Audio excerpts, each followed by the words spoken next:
Y por favor, la gente que tenga el micro abierto, que si es posible, que lo cierre, si no va a intervenir mientras está la ponencia desarrollándose. Vale, ya está grabando, ¿vale? O sea que... Fenomenal, empezamos. Alberto, sí, en cuanto quieras. Fenomenal. Pues nada, vamos, que tenemos muchísimas cosas para contaros y no mucho tiempo y queremos aprovecharlo al máximo. Bueno, antes de nada, daros las gracias por invitarme a participar en este webinar. Me llamo Alberto Gutiérrez y bueno, llevo pues más de 20 años trabajando en la industria de transformación digital y actualmente soy director en un área de inteligencia artificial en Deloitte y la verdad es que es un tema que me apasiona y bueno, nuestra intención hoy es que aprendáis un montón, lo máximo posible y un poco desvelar un poquito la magia que hay detrás de esta tecnología que la verdad es que a mí por lo menos me parece bastante mágica. Primero vamos a empezar un poquito a que entendáis todo el camino que ha habido desde la IA tradicional a la IA generativa, porque actualmente pues estamos hablando de IA de forma general, que parece que es un invento nuevo, ¿no? Actual, pero como veis aquí, es algo que viene desde los años 50, ¿vale? Incluso antes del 56, ya Alan Turing, pues a finales de la Segunda Guerra Mundial, ya empezó a hablar a pensar si las máquinas podían pensar y estableció el famoso test de Turing, que consistía en que un sistema se considera inteligente cuando pusieras a un ser humano detrás de una puerta y a una máquina inteligente detrás de otra, y un humano haciendo preguntas a ambas puertas sin saber quién hay detrás, pudieras engañar o hacerle dudar quién es el humano y quién es la máquina, ¿vale? Pues fijaos si es antiguo. Aquí también hacer hincapié en este gráfico que a mí me parece muy bueno, muy visual, de que realmente estamos hablando de la inteligencia artificial actualmente cuando nos estamos refiriendo sobre todo a esta pequeña parcelita que veis aquí, a la IA generativa, ¿vale? La inteligencia artificial, como digo, pues lo acuñó el término John McCarthy en un simposio de matemáticos que ahora mismo pues son eminencias y todos han sido muy relevantes en esa disciplina. Viene de esa, fijaos, del año 56 y al final, pues, ¿en qué consiste el término? En crear máquinas inteligentes capaces de replicar o superar la inteligencia humana. Vale, esto se aplica desde, no sé, desde en los juegos de los años 80 ya, de los marcianitos, el hecho de que un enemigo fuera a dispararte, pues ya requería de meter cierta inteligencia para que siempre se moviera a donde estaba tu nave. Entonces, en los videojuegos empezó a haber ya atisbos de inteligencia artificial, pero siempre eran reglas programadas, ¿vale? Un caso particular, un caso muy que era de estudio cuando, por ejemplo, yo estudié inteligencia artificial en la carrera de informática hace muchos años, eran los juegos de ajedrez, donde se hacían ciertos algoritmos para intentar explorar, aprovecharse de todas las capacidades de cómputo de las máquinas para explorar todas las posibilidades, intentar llevarte hacia ese árbol combinatorio, hacia la jugada de ajedrez que te conseguía vencer.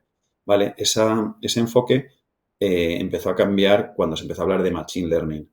El Machine Learning hay un cambio de enfoque en el que no pensamos tanto en reglas, sino en crear un mecanismo, ¿vale? Que no tiene por qué ser redes neuronales, ¿vale? Que ahora lo veremos, por el que en lugar de nosotros hacer un programa que parezca inteligente, le damos datos y hacemos que el programa que ejecutamos sobre esos datos aprenda de ellos y se autoprograme, por así decirlo, ¿vale? Ese es un cambio de enfoque muy importante y eso es lo que, en esencia, es el Machine Learning.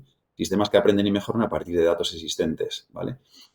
Aquí hay un hito muy importante, en el 97, que es cuando IBM Deep Blue vence a Kasparov. Realmente no era con Machine Learning, sería algo mixto más orientado a reglas, pero en ese año pues hubo ese hito muy importante que todos habréis escuchado.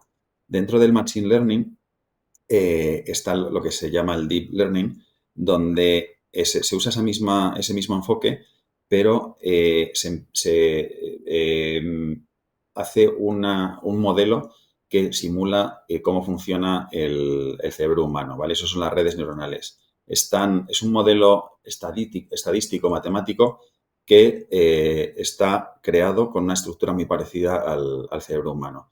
Realmente no es que las redes neuronales empezaran en 2006, sino muchísimo antes, pero durante muchos años se dejaron en barbecho porque unos matemáticos hicieron unos cálculos y dijeron, mira, con una red neuronal no tienen mucho recorrido porque hay otra cosa que se llaman support vector machines, que es mucho más eficiente y mucho más interesante. Entonces, se dejaron un poco de lado y sobre todo también porque se intuía que iban a requerir muchísimas capacidades de computación que en la época no había. Entonces, en 2006 pues se empieza otra vez un poco a retomar este tema con mucho foco y, bueno, fijaos a dónde nos ha traído.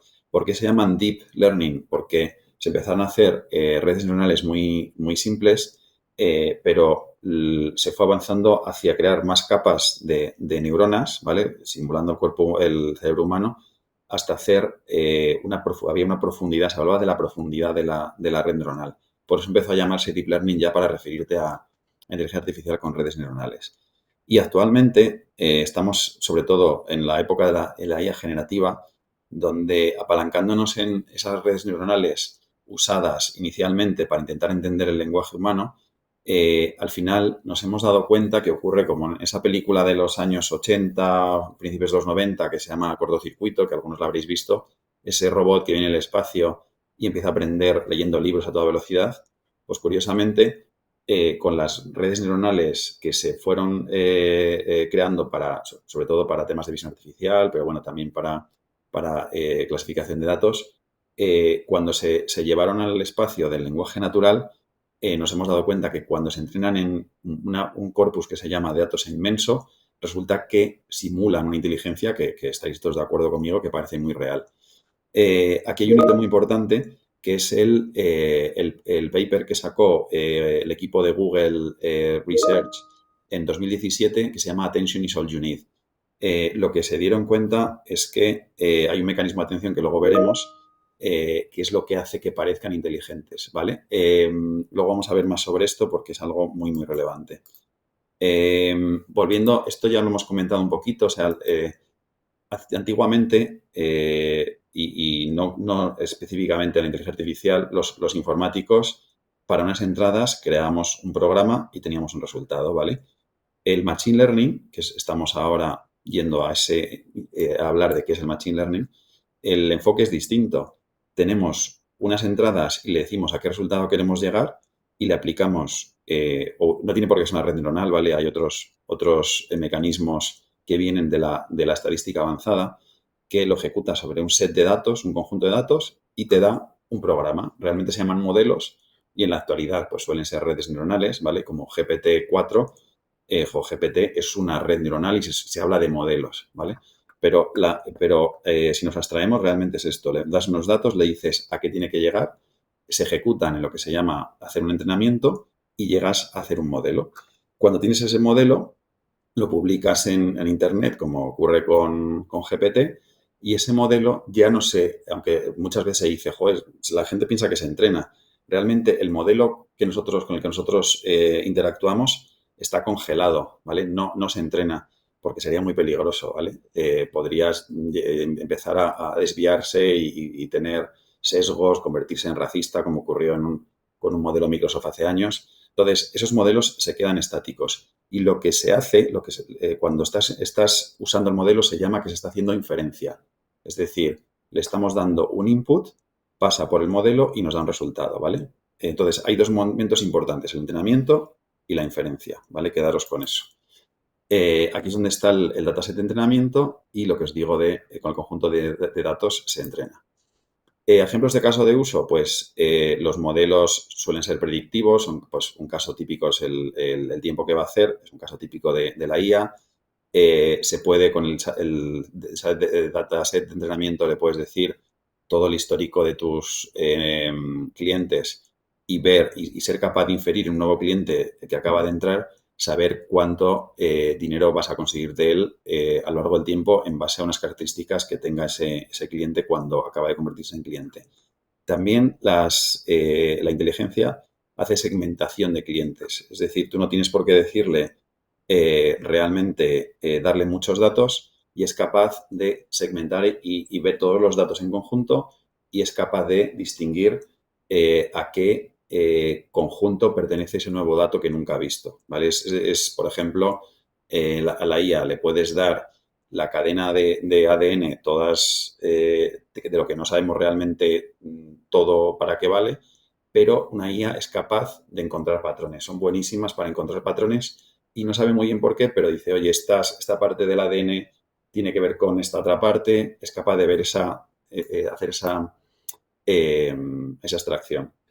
Y ahora, metiéndonos en el Deep Learning, donde ya vamos a hablar del caso paradigmático del uso de las redes neuronales, que es la visión computerizada. ¿Vale? Aquí, como veis, esta es la estructura lógica que tiene una red neuronal. ¿Vale? Luego, en la práctica, pues es código que programas y que tiene unas matrices, son datos y unas multiplicaciones bastante básicas, por cierto, matemáticas, que se hacen entre todos los datos que entran en esa especie de programita y los datos que salen, ¿vale?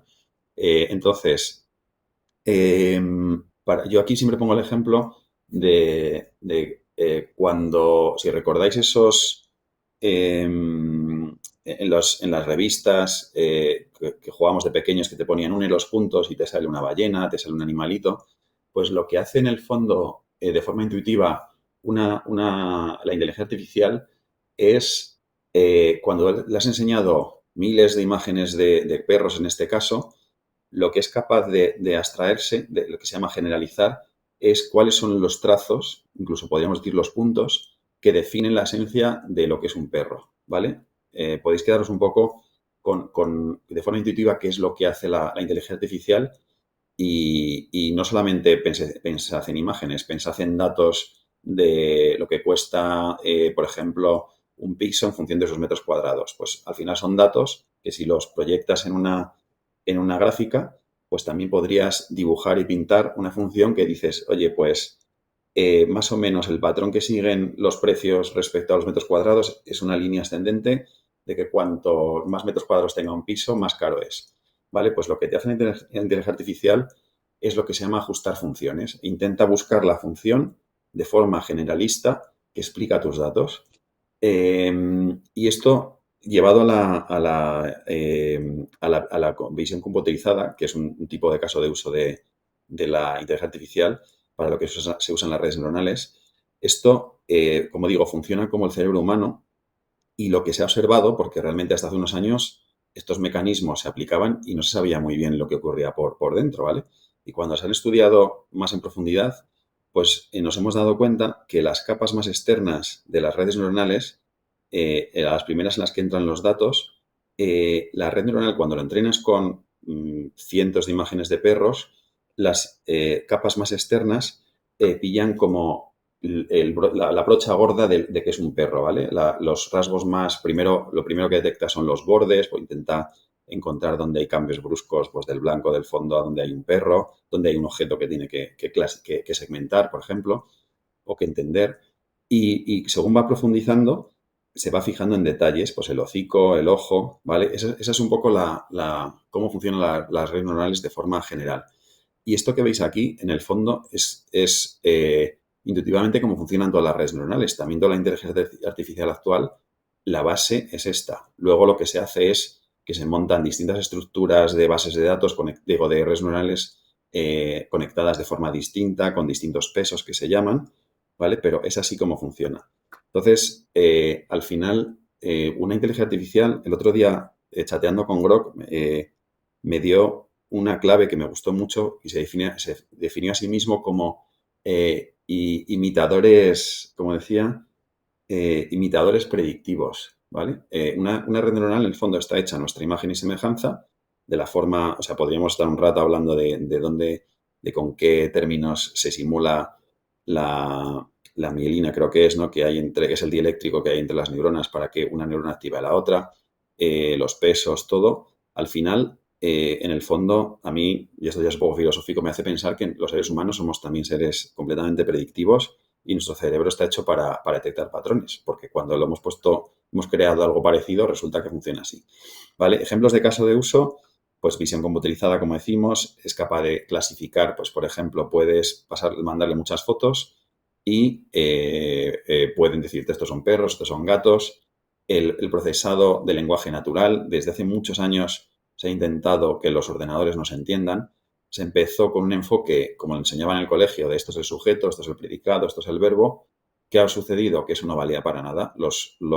Ahora veremos cómo han aprendido la inteligencia artificial el lenguaje, pero realmente ha usado otra estrategia que no es la estructura que nosotros teníamos del lenguaje.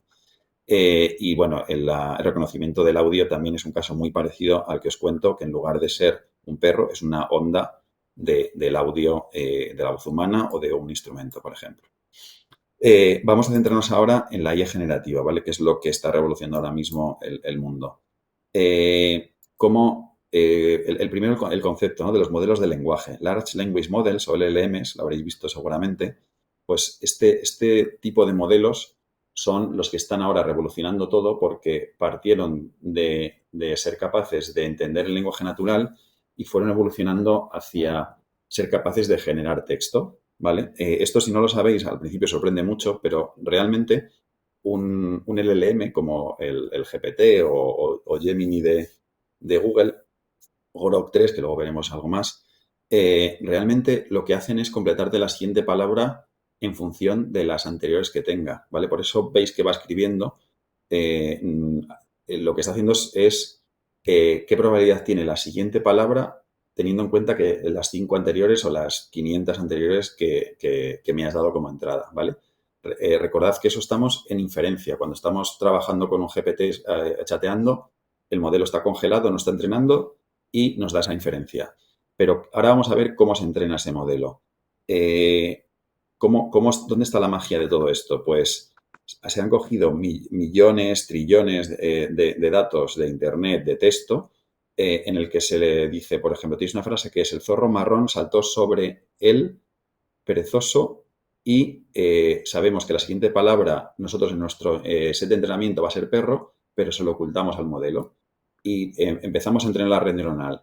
Le damos esta frase y le decimos, dime cuál es la siguiente palabra que sigue esta frase. Imagináis que al principio a lo mejor dice coche y le dices, no era coche, tenía que haber sido perro. Y lo que hace la red neuronal es, y perdón que vuelva aquí, cuando estás entrenando, le das los datos, hace todas esas multiplicaciones y sumas de todos los datos hasta llegar a la última parte y decir, me ha salido que es un coche. Le dices, no, tenía que haber sido un perro. Lo que hace es ir hacia atrás, ajustando todos los cálculos, lo que se llaman los pesos, para que cuando tengas entrada la próxima vez, se haga un cálculo matemático y salga que es un perro, ¿vale? Y eso, cuando pasas millones de veces ida y vuelta, ida y vuelta, ida y vuelta, lo que sucede en la práctica es que se van ajustando esos pesos, la red neuronal es capaz de ir abstrayéndose para que cuando le pongas una frase que nunca ha visto, sepa realmente cuál es la siguiente palabra que va después de la secuencia que le has dado, ¿vale? Entonces, esa es un poco la idea de cómo se entrena. ¿Cuál es la clave de lo que se llama el mecanismo de atención? Se aplica una formulita matemática de forma que al final lo que aprende la red neuronal, que por cierto se llaman transformers, si lo habéis oído, esa es la arquitectura que propuso Google y el mecanismo de atención que os digo, lo que hace es que va aprendiendo qué relación hay entre cada palabra y todas las de la frase, ¿vale? Entonces, al final del lenguaje no va por sujeto, predicado y tal, sino dice, oye, he aprendido qué probabilidad hay de que cuando una frase aparezca marrón, antes haya un zorro, luego ponga perezoso, y así con millones y millones de datos es capaz de entendernos y además en múltiples idiomas porque no es muy dependiente del idioma, ¿vale? Antes de esto, y vamos un poco mal de tiempo ya, antes de llegar a que entienda haga este procesado, lo que hacen este tipo de modelos es lo que se llaman los embeddings, que a lo mejor lo habéis escuchado, que lo que hace es convertir de la semántica humana a el álgebra, lo convierte en vectores, en un espacio algebraico, para nosotros completamente abstracto, en el que curiosamente se mantiene la semántica humana, se convierte en álgebra. y lo que hace intuitivamente, para que lo entendáis, ese proceso, es que es capaz de crear en un espacio algebraico los vectores de los conceptos que nosotros manejamos, pues perro, gato, ratón. Es como si pusiera un post-it en un pincho y los fuera colocando por orden de, bueno, los términos que parece que están relacionados, los coloco de forma que el ángulo coseno que hacen entre ellos esté cercano. Entonces, al final lo lleva a las matemáticas. Cuanto más cercanos estén esos conceptos, más cercanos van a estar los vectores que los representan. Y con esa historia tan rara de pasarlo a álgebra, más aplicando esto, es con lo que se consigue esa inteligencia que estamos viendo todos los días. Luego estaréis viendo ahora que hay muchísimo tema de crear imágenes, vídeo, deepfakes, todos estos temas. Pues esto es otra técnica que viene intuitivamente de ser capaz de que un modelo de inteligencia artificial, imaginad que yo estoy echando leche sobre una taza de café, ¿vale? Y hay un modelo que me está viendo echarla millones y millones de veces. Y lo que aprende es a cómo iría quitando toda la capa que he ido echando de leche por encima, que se ha ido extendiendo, sería capaz de revertirlo y quitarlo todo y dejar otra vez el café. Eso es lo que aprende, ¿vale? Eso intuitivamente, de hecho, está basado en la mecánica de fluidos. Pues estos modelos de difusión que se llaman, se entrenan de esta forma tan curiosa. Lo que hacemos es que, esto sería ya en inferencia, ¿vale? En entrenamiento, lo que se hace es, imaginaos, fotos de perros. Lo que haces es que a un perro le vas metiendo ruido, y al final es justo el proceso contrario que veis aquí, ¿vale? Y al final solo tienes ruido. Y entonces a una red neuronal muy parecida a la que hemos visto antes del perro, o similar, lo que le estamos enseñando es que le estamos metiendo ruido a una imagen de gatos, por ejemplo, y al final solo tenemos un ruido, y lo que ha aprendido es a cómo ir quitando de una imagen de ruido poco a poco el ruido para generar un gato, ¿vale? Pues esa es la idea. Aprenden, después de ver millones de gatos metiéndole ruido, a que le meto ruido aleatorio y es capaz de ir quitándolo para crear un gato. Y cuando juntas ambas cosas, ¿vale? Porque si os dais cuenta, el modelo de difusión solamente tiene como entrada algo de ruido como esto y es capaz de generar para lo que fue entrenado. Pero si juntas el entrenamiento de un modelo de difusión con un modelo de lenguaje, lo que aprende la inteligencia artificial es a relacionar un concepto o una frase con una imagen. Entonces lo ve todo en conjunto y por eso ahora podemos decir, hazme una imagen de un gato en el espacio, ¿vale? Porque está relacionando ambas técnicas y esto es lo que se llama a día de hoy IA generativa, porque es capaz de generar tanto respuestas como imágenes, como vídeo y como audio, ¿vale? Y esto nos lleva a lo que se llama la multimodalidad. Actualmente, los modelos, habréis visto que cuando chatees con GPT no solamente le metes texto, también le puedes meter imágenes.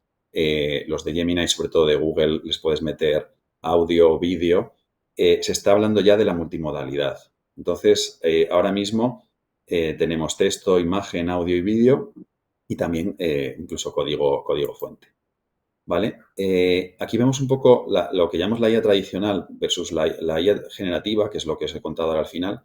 Realmente ambas siguen siendo útiles, pero tienes un poco que elegir, dependiendo cuál sea tu problema, cuál es más eficiente para el problema que quieres solucionar. La IA tradicional, sus capacidades claves, como os he dicho al principio, es la clasificación y la predicción. La clasificación es, te doy imágenes de animales y me dices cuáles son perros. La predicción es, en base a unas imágenes del satélite Meteosat, cuál va a ser la predicción del tiempo en Las Palmas. Pues estas dos capacidades clave son las que la IA tradicional ha venido realizando durante todos estos años y se entrenan para un caso de uso concreto, son muy específicos, muy ad hoc, y las metodologías que se usan pues es la estadística pura, el machine learning, como os decía, y el deep learning, ¿vale? Que esto ya os lo he comentado. ¿Qué ocurre con la IA generativa? Es un paradigma distinto. Con la IA tradicional, por ejemplo, se podía hacer lo que se llama sentiment analysis, análisis del sentimiento de, por ejemplo, los comentarios de Amazon sobre los productos. Y se hacía con estas técnicas. Pero resulta que con la IA generativa eso ya no tiene sentido hacerlo con IA tradicional porque, por lo que os decía antes, la IA generativa con esa técnica de llevar la semántica al álgebra es capaz de entender la semántica del lenguaje humano. Entonces, ¿qué es lo que es capaz de hacer? Pues una comprensión avanzadísima del lenguaje natural y, como sabéis, va mucho más allá. Ya es capaz de entender, de razonar y de hacer cosas muy, muy avanzadas. Y otra cosa que hace, y estamos viendo todos los días, es generación de contenido original. Fijaos que algo que era generativo realmente tiene unas capacidades de comprensión que han venido de simplemente, volviendo para atrás, de generar cuál es la siguiente palabra más probable a las 30 anteriores, ¿vale? Si lo pensáis, nosotros mismos como humanos, la próxima palabra que voy a decir yo está totalmente condicionada con las anteriores que he dicho y el contexto en el que estoy. O sea, nuestro cerebro funciona así también. Y somos capaces de crear y generar contenido y ser creativos. Pues las redes neuronales, como están hechas a nuestra imagen y semejanza, pues también. ¿Vale? Lo que no tienen de momento es voluntad propia para conquistar el mundo como Skynet y aniquilarnos, ¿vale? Pero se la tiene que dar un humano y eso es lo peligroso. Pero ellos en sí mismos son modelos matemáticos que no tienen ningún fin en sí mismo. En cuanto al entrenamiento, aquí es distinto, ¿vale? Modelos fundacionales se llama a esos LLMs que he dicho antes, pues el GPT, Gemini, Grok. Esto lo habréis escuchado muchas veces en las noticias, son carísimos de entrenar, cuestan millones y millones de dólares en máquinas, normalmente GPUs de NVIDIA, que lo habréis escuchado en muchas las noticias, y lo más complicado es conseguir el corpus de datos gigante, eso lleva años conseguir unos datos para entrenar. Pues, ¿qué ocurre? Que aquí, a diferencia de cómo se hacía en la IA tradicional, que tú conseguías los datos, los limpiabas, conseguías lo que se llaman los features, las características de esos datos con los que vas a entrenar el modelo, aquí es tan carísimo que no tiene sentido y lo que se hace es hacer un fine tuning, ¿no? Que es hacer un entrenamiento sobre las capas más exteriores de esos modelos gigantes como el GPT, para especializarlo en un área de conocimiento en la que no fue entrenado, ¿vale? Yo puedo hacer, no sé, por ejemplo, un modelo LLM que entienda el silbo gomero, ¿vale? Y que seguramente, pues lo mismo también lo sabe, ¿vale? Porque te quedas alucinado, pero yo no cogería y partiría de cero. Yo entrenaría sobre un modelo gigante y le daría datos adicionales sobre el silbo gomero, ¿vale? Que en este caso además es multimodal, tendría que darle audio, etcétera.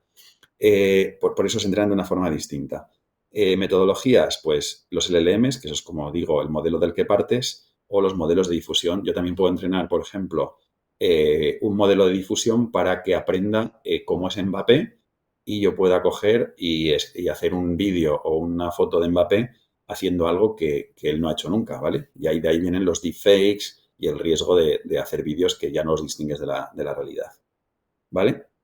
Ahora, andando más en la IA, en poco los problemas que resuelve, ¿vale? Pues respecto a la IA tradicional, como digo, una compresión avanzada y las nuevas funcionalidades, que es la multimodalidad que os comentaba ahora.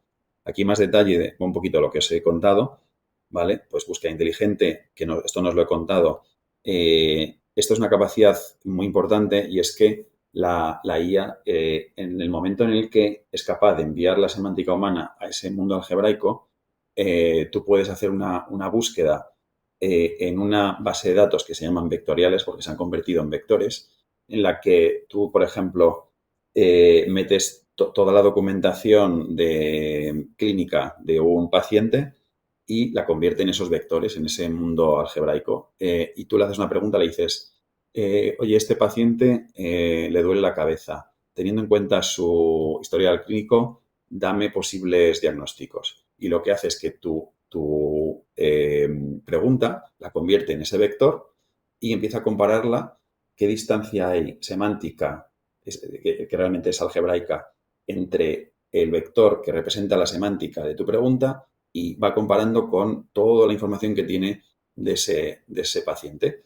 Y la que encuentran que similarmente, que tiene una semántica relacionada con tu pregunta, la va recogiendo, ¿vale? Y entonces crea un texto que en principio puede ser totalmente inconexo y el LLM, el GPT de turno, lo ve todo en conjunto y lo que le estás diciendo por debajo es, oye, la pregunta que te ha hecho el usuario, la respuesta está en este contexto. Dale una respuesta. Y entonces ya combina con sus capacidades habituales de generación, es capaz de darte una respuesta. Eso es lo que habréis visto ahora cuando le metes un documento y le haces preguntas sobre el documento o sobre una imagen, ¿vale? Porque también es capaz de hacerlo con imágenes. Tú le puedes dar una imagen y le dices, oye, esta imagen, ¿a qué se parece de todas las imágenes que tengo ahora mismo en mi base de datos. Eso lo habréis visto, por ejemplo, yo que sé, con Apple, cuando buscas conceptos dentro de una imagen y tal, pues es una de las capacidades de la IA generativa. Y bueno, aquí os he contado ya más o menos todo y aquí vamos a hacer un poco cuál es el futuro y dónde está ahora mismo la punta de lanza, que es en los multiagentes, ¿vale? Agentes o multiagentes. Un agente, al final, es una combinación de otras facilidades que se ponen alrededor de ese modelo de razonamiento, de ese LLM. Usas como cerebro, por ejemplo, GPT o Gemini, ¿vale? Y lo que se le pone a ese... O sea, es un poco parecido a lo que os acabo de contar, ¿vale? Se puede meter una memoria, pues, por ejemplo, se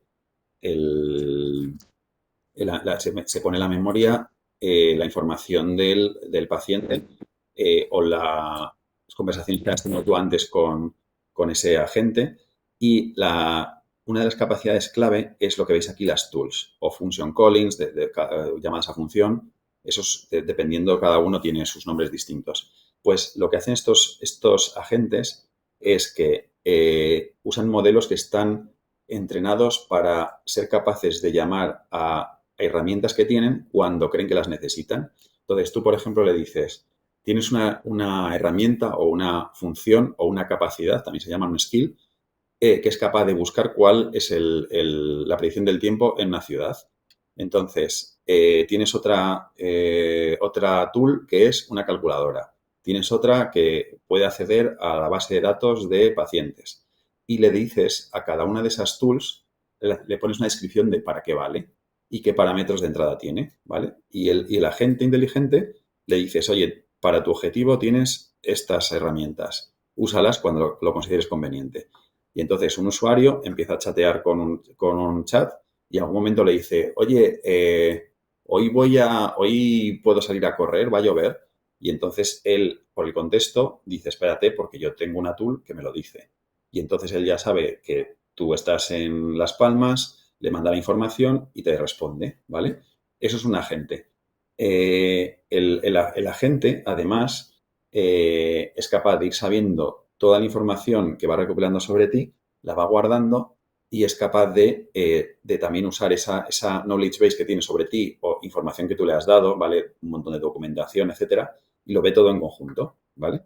¿Y qué ocurre? Que tú puedes tener varios agentes colaborando, ¿vale? Aquí es un tema que nos habían dicho que os comentáramos también, es un poco el stack tecnológico. Aquí tampoco voy a entrar mucho detalle porque es un poco técnico, que solamente algunos de vosotros entiendo que lo entenderéis.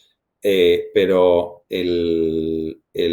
aquí podéis ver un poco desde lo más abstracto de las aplicaciones que se pueden hacer con agentes y multiagentes y qué tipos de orquestadores hay, cómo puedes hacer que los agentes colaboren, por ejemplo, de forma secuencial o incluso interactúen entre ellos y empiecen, seguramente no los hayáis visto, pero es muy curioso ver cómo agentes, eso que habéis visto se puede replicar en N agentes. Se ponen a hablar entre ellos y empiezan a dialogar y toman decisiones. Y entonces es muy habitual que estén supervisados que esto sería human, por ejemplo, estas técnicas, hay un humano human in the loop que se llama, que da el ok o el cao a la decisión que han tomado los agentes. Por ejemplo, les dices, quiero que hagáis una compra de una bicicleta online. Se ponen ellos a dialogar y dicen, vamos a buscar en Internet, he encontrado esto, no sé qué, vamos a ver si al usuario le interesa las que hemos encontrado. Y entonces te interrumpen y dicen, oye, esto es lo que hemos encontrado, ¿quieres que continuemos o dame indicaciones? Y continúan, ¿vale? También pueden funcionar de forma autónoma, pero es un poquito peligroso. Y luego, la tecnología que hay de base, pues la más típica que usamos todos es PyTorch, Python, TensorFlow, todo esto son tecnologías muy, muy a bajo nivel que al final lo que hacen es multiplicar matrices, ¿vale? Porque todo esto viene de multiplicar matrices. Por eso se usan las GPUs que estaban hechas para hacer videojuegos, ¿vale? Que aquí es donde están abajo del todo las GPUs y las TPUs, que son las que tiene Google. Y ahora le doy el paso a mi compi. Convocatoria 2024 de acceso al cuerpo de la... Sí, ¿se escucha el audio? Sí, ¿verdad? Sí. Sí, escuchaba. Espera, Alberto, no lo des aún. Sí. Buenos días. Yo soy Víctor Mojuco, yo estoy con Alberto en el área de inteligencia artificial y yo soy el encargado de todos los temas relacionados con el sector público. Y básicamente lo que hacemos es convertir todas estas herramientas que iba comentando Alberto, pues en soluciones que tengan aplicación para los retos que tenemos a nivel de sector, ya sea desde el punto de vista de simplificar o facilitar el contacto con el ciudadano, todo lo que está relacionado con mejorar la eficiencia administrativa, todos los temas relacionados con gestión interna, pero sobre todo muchos temas relacionados con la gestión y la generación de conocimiento, ¿vale? Entonces, cuando somos capaces de juntar todas estas piezas tecnológicas que estaba comentando Alberto, puedes crear soluciones que son realmente asombrosas, como esto que os va a compartir Alberto, que es un chatbot que desarrollamos para unas oposiciones de la Guardia Civil en la que simula, o sea, esto no es una persona de verdad, sino que simula una persona que está retransmitiendo en un canal, en este caso era en TikTok, en el momento que se está anunciando la convocatoria, y es capaz de ir interactuando con las diferentes personas que están viendo el canal para ir resolviendo las dudas, como lo que va a pasar a continuación, en la que una persona que está viendo este anuncio de esta licitación, pues le empieza a preguntar pues dudas sobre las bases regulatorias para poder participar, ¿vale? Si le das, Alberto, por favor. Sí. Guardia Civil. Ya ha salido la oferta de empleo público para este año. En total se han ofertado 77 plazas. 65 de ellas por ingreso directo de la nota de EBAU. Además, este año se vuelven a ofertar 12 plazas para las cuales se exigirá una titulación previa. Gracias por vuestra pregunta de chat. Aquí está interactuando con la persona. Esta persona le está preguntando cuál es la edad máxima para poder presentarse a estas oposiciones, y el avatar en tiempo real le va contestando como parte de esa conversación. Poder entrar en la academia necesitáis ser mayor de 18 años y menor de 40 cumplidos antes de la finalización de la convocatoria. Si estás interesado, respondo a vuestras preguntas de chat. ¿Quieres ser oficial de la Guardia Civil? Hoy hablaremos de la convocatoria 2024 de acceso al cuerpo de la Guardia Civil. Ya ha salido la oferta de empleo. Entonces, bueno, ahí se oía un poco con retorno que nos comentaba alguna compañera, pero bueno, básicamente era para que vierais el tipo de soluciones que se pueden llegar a desarrollar cuando vas combinando todas estas piezas del stack tecnológico que comentaba Alberto. Nada, Alberto. Muy bien, pues nada, continuamos un poco con el ecosistema de mercado, ¿vale? Para que daros una visión un poco de cuáles son los big players tecnológicos y bueno, un poco de izquierda a derecha podemos ver de lo más bajo nivel, lo que toca las máquinas, a los servicios que están apalancados en todo lo anterior.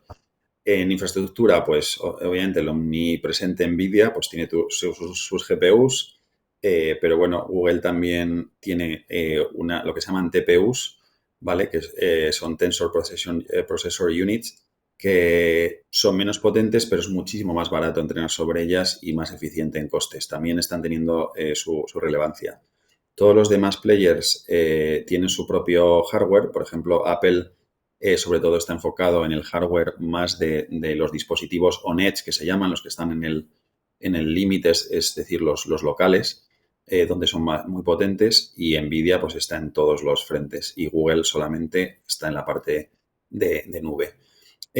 Luego, los que realmente tienen LMs, esos modelos fundacionales que se llaman, son muy poquitos en el mundo, hay muy poquitos players. Está Google con Gemini, está Meta con los famosos Llama, está Anthropic con los modelos que se llaman Cloud, Mistral, que están en Francia, de los poquitos que tenemos en Europa.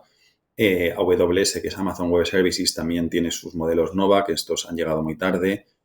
Cohere, pues tienen modelos muy orientados a negocio, y obviamente OpenAI con su famosísimo GPT. Luego hay algunos otros que están intentando también, pues son un poco más secundarios. Por ejemplo, NVIDIA un poco se suele apalancar en tiene algunas cosas propias, tiene su mecanismo, sus modelos Nemo, que en el fondo son microservicios que usan otros que vemos por aquí y que combinan, igual que Apple, un enfoque híbrido que usa la nube y los recursos que hay en el propio dispositivo, on-edge, ¿vale? ¿Por qué? Porque tanto Nvidia como Apple les interesa vender hardware también, ¿vale? Entonces, también Nvidia tiene una doble estrategia y Apple, sobre todo, le interesa vender on-edge. Luego, los servidores de cloud, que es donde se ejecutan todas esta inteligencia artificial, pues están los grandísimos AWS, Azure y Google. Y luego, pues Oracle Cloud también tiene un enfoque a IA, IBM, por supuesto, pero estos son los 3 big players y son sobre los que se dan todos los servicios, añadiéndole pues todas las capas de seguridad, de gobierno, de monitorización, etcétera. Luego hay una clasificación en sí mismo que son las plataformas muy orientadas a los datos, como son Databricks y Snowflake, ¿vale? Son en el fondo herramientas, como digo, muy orientadas a los datos y que han ido creciendo hacia meterles capacidades de IA. Cualquiera de estas capacidades se pueden hacer también con los hiperescalares, con las capacidades que tienen, montándolo por piezas, pero estos te dan pues como out of the box, ¿no? O te dan ya pues esas herramientas. Y luego en la capa más alta pues tenemos servicios que incorporan cada vez más IA, pues por ejemplo Salesforce, que tiene los Agentforce, que realmente usan Gemini por debajo, usan a Google, pero le dan esa capa de negocio, pues en el caso de Salesforce de CRMs, de SAP, pues temas de ERPs, cada uno con su Workday en temas de recursos humanos, tienen todos una capa muy, muy potente cada vez más de IA, ¿vale? Si os dais cuenta, el único que están todas es Google. El único que ahora mismo, si falla incluso Nvidia, ellos tienen sus GPUs, ellos tienen su modelo que, de hecho, desde noviembre, diciembre empiezan a ser los líderes actualmente para prácticamente todo lo que es IA y sobre todo en generativa. Tienen su propio cloud que compite con estos dos. En esta parte tienen una cosa que se llama BigQuery, que sería competencia directa de estos. De hecho, hay clientes que están cambiando este tipo de tecnologías por BigQuery. Y luego, por supuesto, pues están también aquí arriba con muchos servicios, pues, por ejemplo, con Contact Center AI, un servicio de Contact Center. Entonces, Google ahora mismo es el único que está en todas las capas. Aquí no voy a entrar tampoco en mucho detalle, aquí lo tenéis más para que lo leáis, pero hay modelos como servicio en el que yo cojo y quiero, para el servicio de cannabis de salud, quiero usar un modelo OpenAI o Gemini, y lo que hago es que accedo a él por tokens, me lo cobran por tokens y no me preocupo de cómo tengo que asignarle recursos, ¿vale? Si yo quiero tener un modelo open source de los que me puedo bajar el modelo, por ejemplo, los Llama de Meta, yo puedo alojarlo en mi nube privada, le doy los recursos, me encargo de todo, me costará más barato su uso, pero yo me encargo de administrar absolutamente todo, ¿vale? Es lo que se suelen llamar a veces los private LLMs. Y luego los modelos privados o privativos, pues un caso paradigmático y que son raros es, por ejemplo, Bloomberg, que se coge un GPT vacío y lo entrena y lo personaliza entero para él. Eso sería, es carísimo y, bueno, se usa mucho pues en el sector farma, donde tienen grandes cantidades de dinero para invertir y eso también es algo que está a la orden del día, ¿vale? Empieza a existir una gran variedad de LLMs en el mercado actual y se pueden clasificar de la siguiente manera. Los open source versus los privados. Cada vez los open source están cobrando más relevancia.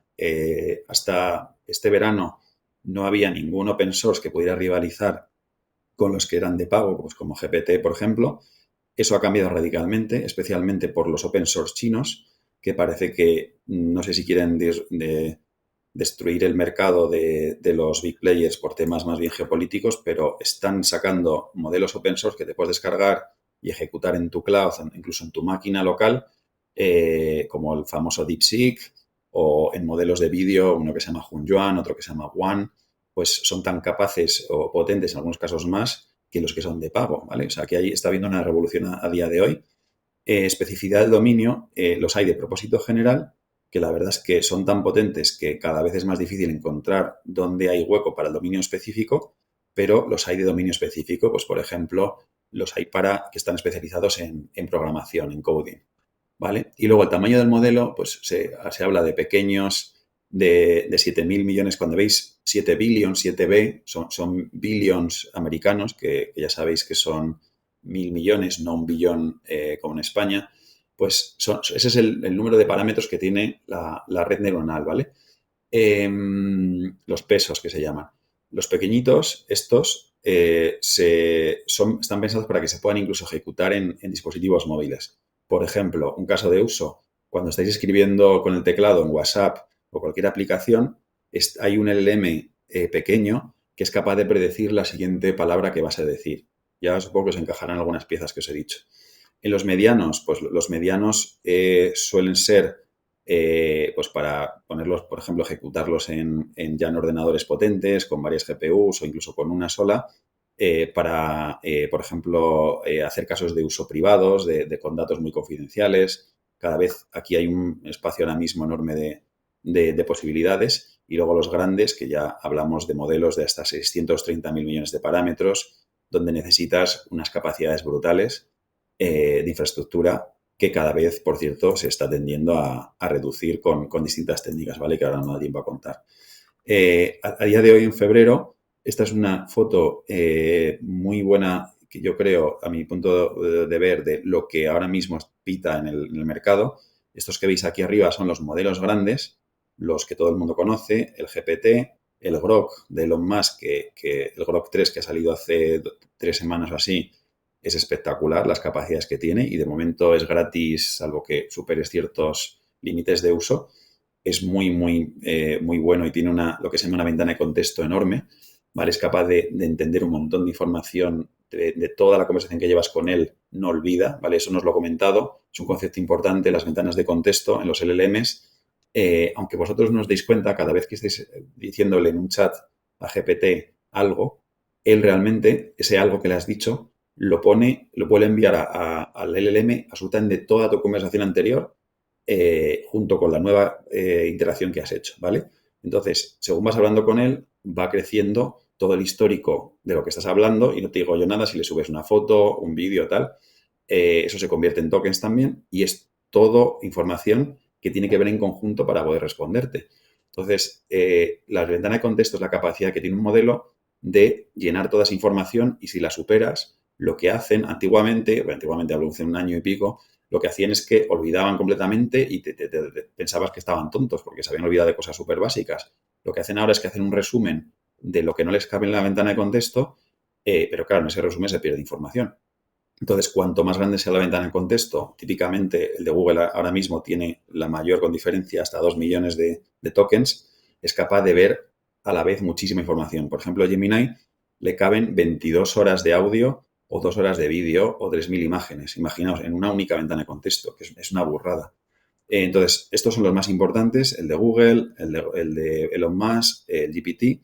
Cloud es uno también que está funcionando fenomenal, que es de Anthropic, ¿vale? No es un gran desconocido. Y luego está Llama, que este es open source y está a la par con todos estos. Y aquí podríamos poner los chinos como DeepSeek, ¿vale? Y alguno más.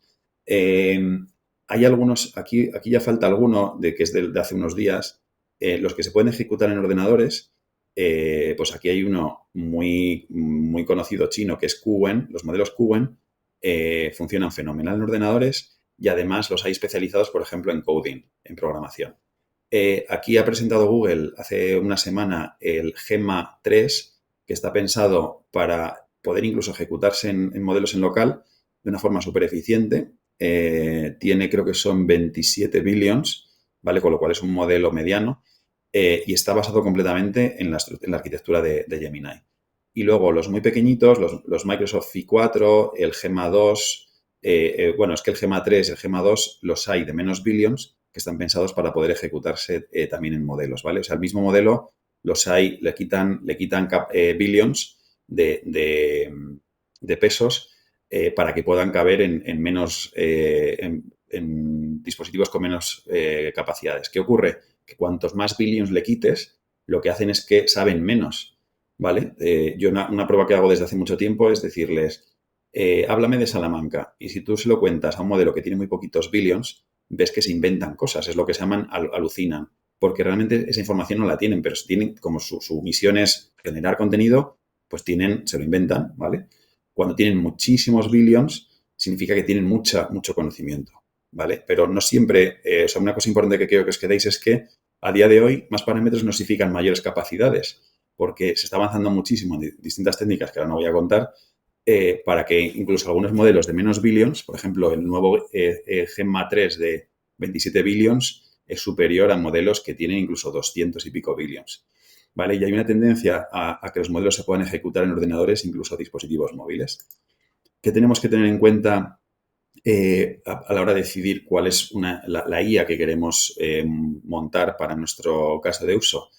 ¿Vale? Primero, el coste, que la verdad es que es un driver que cada vez es menos relevante, ¿vale? Para que os hagáis una idea, actualmente el modelo de Gemini, creo que es el 2.0 de los más potentes que tienen, 1 millón de tokens de entrada cuesta 0,15 euros y esa misma cantidad en verano, un equivalente que sería un modelo de Llama, costaba $15. Fijaos el orden de magnitud con el que se están reduciendo los costes. Los hiperescalares lo que nos dicen es que ellos no pretenden tampoco hacer un gran negocio en ese uso de infraestructura, ¿vale? Sino en otro tipo en modelos más, o sea, que den más valor añadido que solamente la generación de tokens.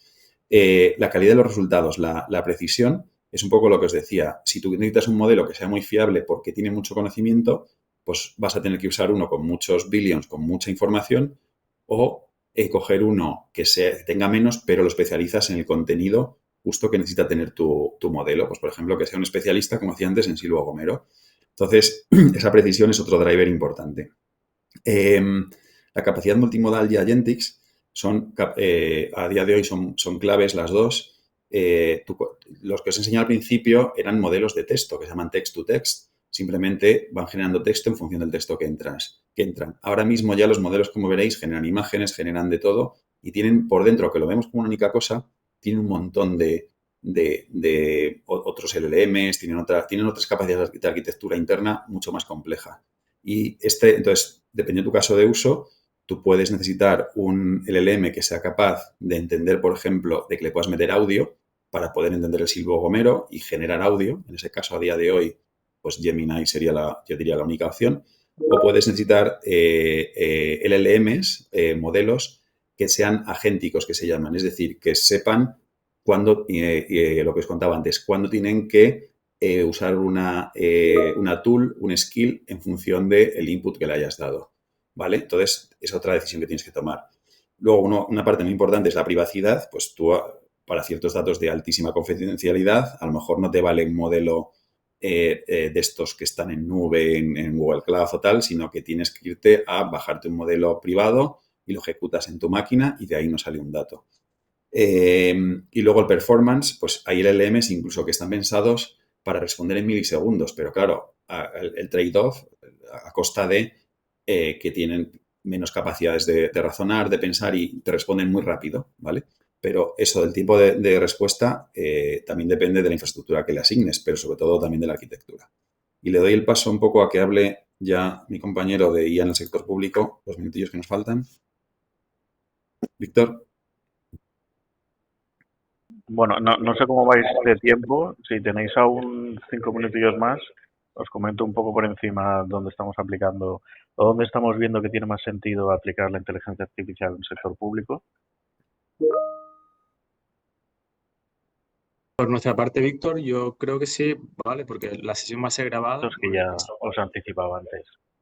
Vale. Perdón, que no se deja responder si teníais esos 5 minutos o no. Ah, sí, lo que te comentaba, Víctor, que la sesión va a ser grabada, que bueno, que la gente que se quiera o se tenga que desconectar, bueno, que se desconecte y que después, bueno, pues si tienen ese interés, que se conecten para ver lo que resta de la sesión. Vale. Así, Yo os comento, y será muy breve, os comento estos 5 bloques y un par de ejemplos y ya dejo espacio para las preguntas. Como os comentaba, estos 5 bloques, estos 5 grandes ámbitos, básicamente enfocados a la mejora de los servicios públicos, la capacidad de simplificar y hacer más eficiente la administración mediante la automatización de diferentes tipos de actividades o acceso a la información. Sobre todo, muchos casos de uso de optimización de la gestión interna, tanto sea para generar documentación como para gestión de trámites y aprobaciones a nivel interno, como pueden ser ayudas o gestiones varias. Y por último, podríamos tener también todos los ámbitos relacionados con la Perdón, generación de perdón. conocimiento. Sí. ¿Han dejado de presentar? A mí se me ha cortado un poquito. ¿No me veis la pantalla? No. No. Vale, No, vuelvo. no se ve, no se ve. Vale, es que se me ha cortado. Estoy teniendo microcortes. He tenido dos, que menos mal que ha sido cuando yo no presentaba. Vale, avisadme, por favor, porque he visto que he tenido dos Ya, microcortes. perfecto. Ya, Ahora ya ya se ve. Si pasas a la siguiente, por favor, Alberto, que es para explicaros casos de uso a nivel de lo que es en el Estado. Aquí tenemos diferentes entornos. Entonces, el principal donde sí que se está aplicando es en el ámbito sanitario, tanto en la detección de enfermedades como como todos los temas relacionados con la creación del Espacio Nacional de Datos de Salud.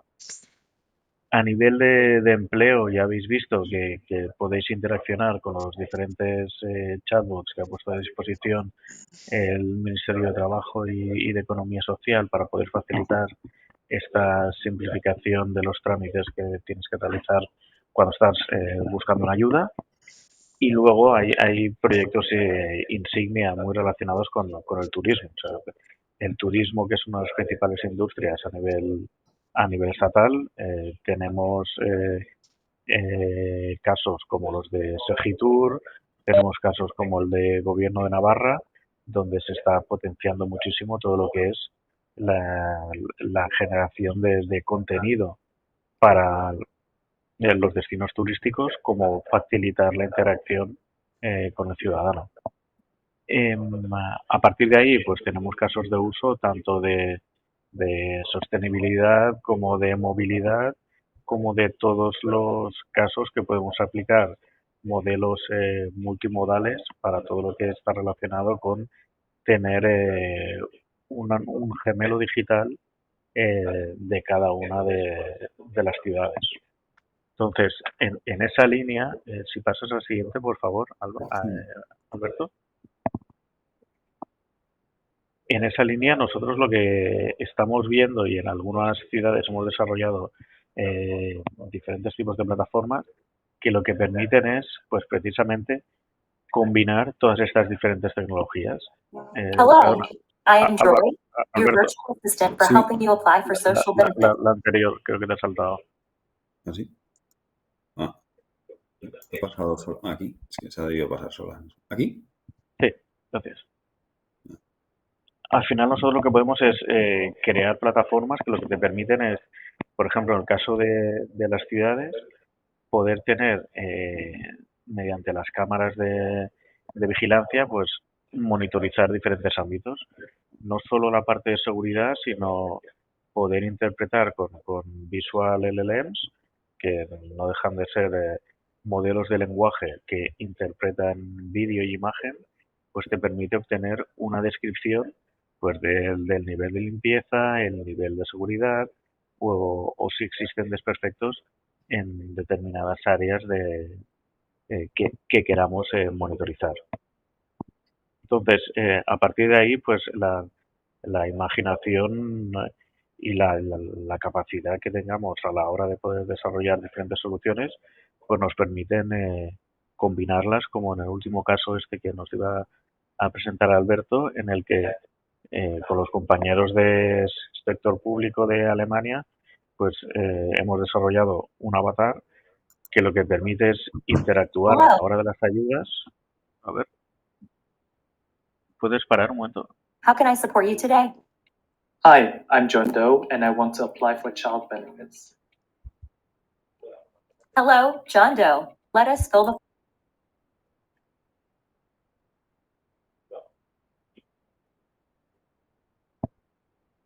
Ahora no se oye. Bueno, os lo voy narrando. Básicamente aquí lo que tenemos es un avatar que va interaccionando con el ciudadano y lo que le permite es ir rellenando el formulario. Entonces, no solo le va rellenando en base a las respuestas que le va dando, sino que por la información contextual que tiene a nivel de administración, pues en este caso pues le dice, oye, me llamo John, quiero aplicar esta ayuda, tengo 2 hijos, y te empieza a preguntar, pues, si estás casado, ya te rellena la información de tu pareja, si has accedido a algún trámite o alguna ayuda, y te va complementando toda esa solicitud, ¿no? Y con esto ya queríamos cerrar, porque nos hemos excedido un poco en el tiempo, y nos comentaba antes Juan Manuel que podíamos dejar espacio para alguna pregunta, alguna cuestión que os hubiera podido surgir. No sé si, creo que he visto alguna por el chat. Sí, en el chat Rafael pregunta que si la única manera de dar cumplimiento en las administraciones públicas para el tema de seguridad y privacidad sería el LLM privado. Espera, no, realmente no. Los hiperescalares tienen unas políticas muy estrictas en cuanto a privacidad y cumplimiento con el RGPD, obviamente que no salgan de la Unión Europea. Incluso tienen también, soportan los protocolos relacionados con sanidad, ¿vale? De formatos, para enviar la información de especial sensibilidad a la nube. O sea, están muy, muy fuertes en esos puntos. Obviamente, cada compañía o en vuestro caso, cada institución pues tiene que hacer un análisis PIA, ¿no? Que se llama, pero por poder, o sea, no es la única opción, no es la única opción. Gracias, Alberto. No sé si alguien más tiene alguna pregunta, alguna duda o, bueno, alguna aclaración.